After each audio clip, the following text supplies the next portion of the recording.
Hi and welcome back to my Copart car rebuild project for my Mercedes E-Class convertible. So let's have a look at some of the bodywork problems on the Mercedes E-Class that we're going to be tackling.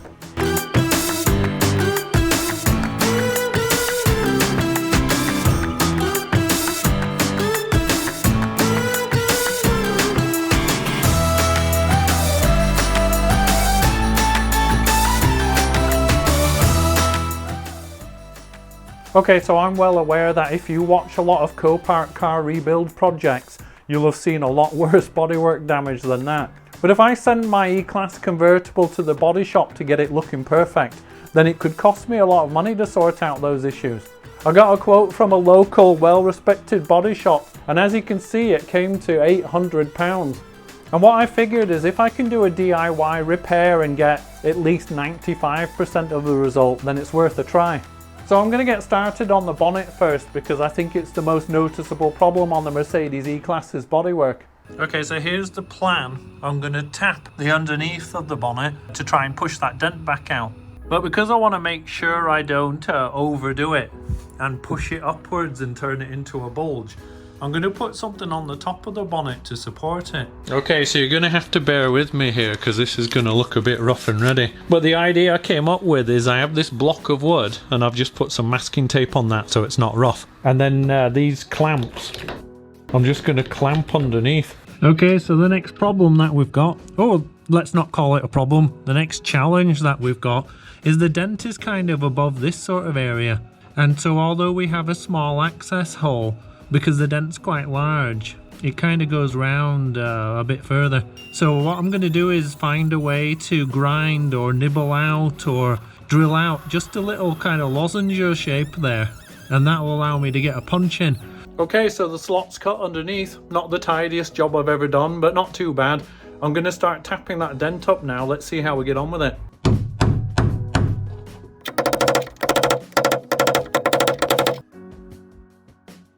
And then I'm just going to key the area, take the edges off of the chip a little bit.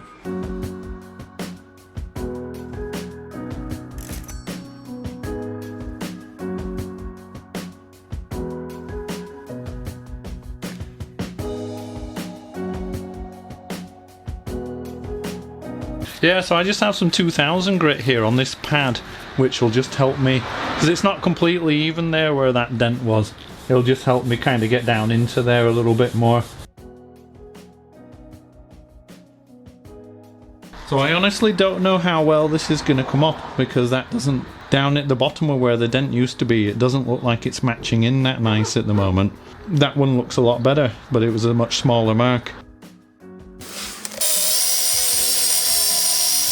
Okay, so I think I've done pretty much all I can with my painting DIY skills, which are pretty much non-existent. I've refurbished some alloy wheels before and a few other bits and bobs, you know, spray painting stuff that's just a little bit out of the way, you know, the bottom of a front bumper or something, but nothing on this sort of scale. Now, I've got it 10 times better than it was, but, you know, I can still clearly see where the damage was.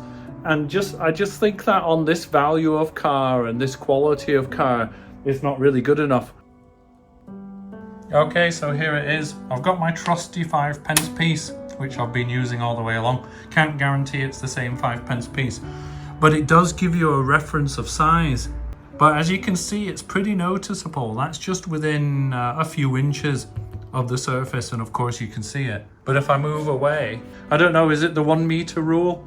But anyway, you know, it's still pretty noticeable. So I'm thinking that I need to get more quotes and think about having that painted professionally. And I'll be honest, if I'm gonna have that painted, then this leading door edge, I might as well get that touched in at the same time. I mean, they'll already have some paint mixed, so you wouldn't think it'd add to the cost that much. Okay, so my Mercedes E-Class convertible looked great in the photos, and don't get me wrong, it is pretty good. But there are some areas of damage on the exterior that I hadn't anticipated.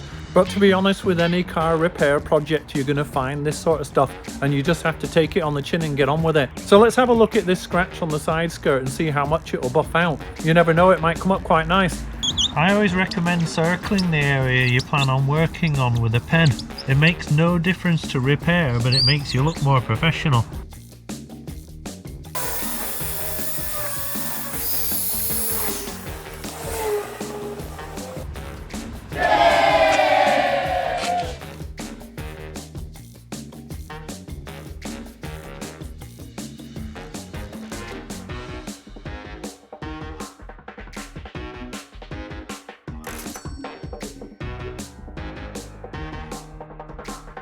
Okay, so hopefully you're already thinking that looks better. So obviously the clear bit down the middle's the new lacquer. It's a bit matte either side because of the light sanding that I did, but now I can kind of block sand that across, which will make it all look matte, and then I can polish it up. Yeah, but first everybody needs a quick win. And so this, what I thought was a scratch in the aluminium trim here, I found it started to soften just with a bit of panel wipe. Yeah, and so just as I thought, you know, it's taken that off.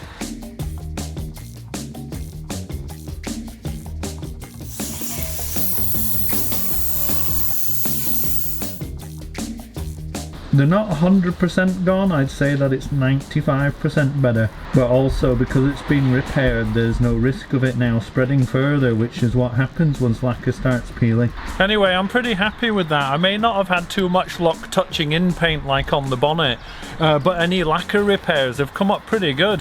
On to the next job, and I'm super keen to get this alloy wheel off so I can get it refurbished and get it back on again. But as luck would have it, the car didn't come with the locking wheel nut key, so I had no way of getting this wheel off. But I did a bit of research and it turned out that there's only a limited number of keys for these locking wheel nuts.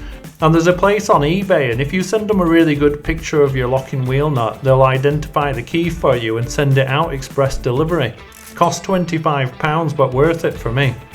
However, that wasn't the end of my problems, because it turns out He-Man put all of these wheel nuts on, and there's no way that I could get them loose just with the breaker bar. I actually have like a handheld impact driver. You hold that in place and hit it. Normally that gets tight things loose. That didn't work. So I had to think outside the box a little bit, and I've used this method before. And what I do is I jack up on the strong bar to put some tension on the nut. Not too much, because I don't want to shear it off. And then hit the end of the strong bar where the socket is, and the combination of the upwards force and the shock, then usually that frees them off, and that's what it did in this case, but it was a lot of messing around. So here I am at Raw Coatings in York, and they're just about 15 minutes drive from me away from my house. They're the alloy wheel place for the area, get great reviews, but I haven't used them before. As you can see, I've got a whole bunch of wheels in the back, but most importantly I've got the Mercedes E-Class convertible wheel. And I think they've done an amazing job. And the reason I'm so happy is not only does the wheel look great, but it matches so well against the other three wheels which I didn't take into them. So you can just see the comparison here. Super friendly, professional, and I think they're just a small business as well, so they deserve a bit of support. Okay, that's enough yakking. Let's get this wheel back on and then we can drop the car down and move on to the next job. So I can't remember if I mentioned it in the last video or not, but things in the boot had been messed around with as well. Well, apart from all the junk we found, you remember from video 1. But this thing was really loose, which is the trim that just goes near the latch here. And the boot seal itself is completely missing, you know, just gone. So I've got a replacement here. Cost about £30 from Mercedes. Really hard to find it anywhere else, to be honest. I'll put the exact amount in our running total up above. And I have this box of interior trim bits which come in handy for all sorts when some are missing. And there happens to be one of these missing from this corner here, so I'm just going to pop a new one on.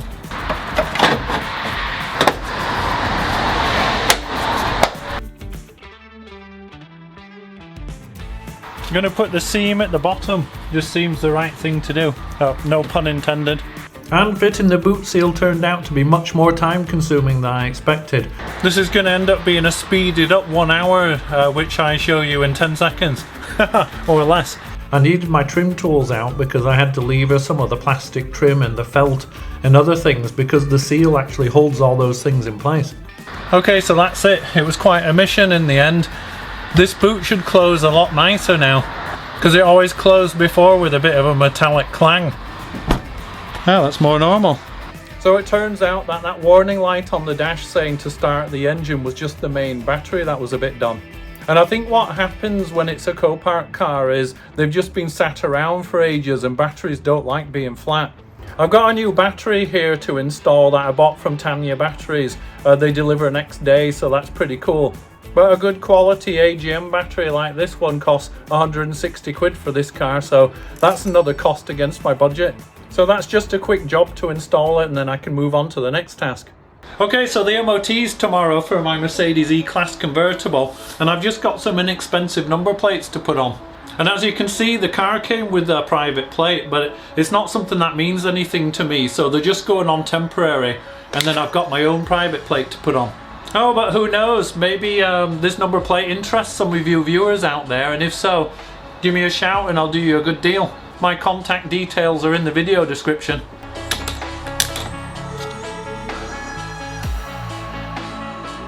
So there we go. I feel like it's got an identity again. Bye.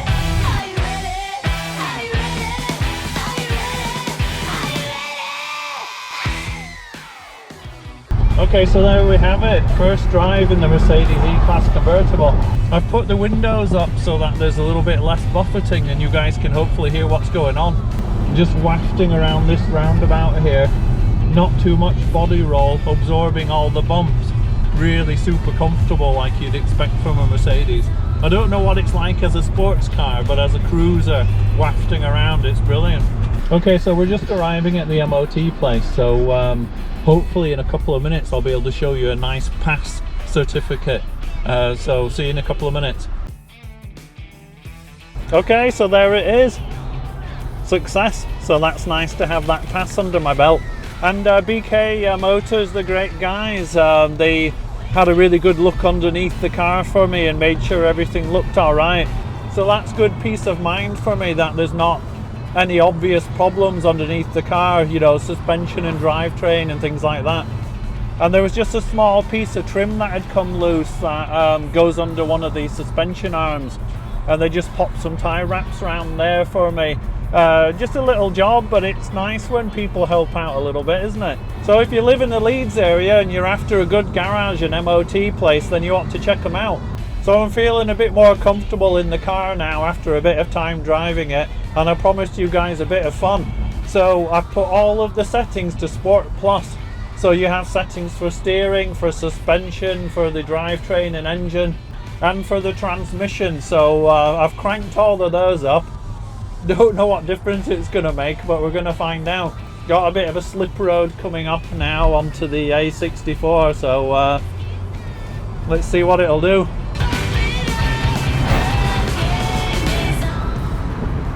So this Mercedes E-Class convertible has the 3-litre V6 turbo diesel, about 250 horsepower.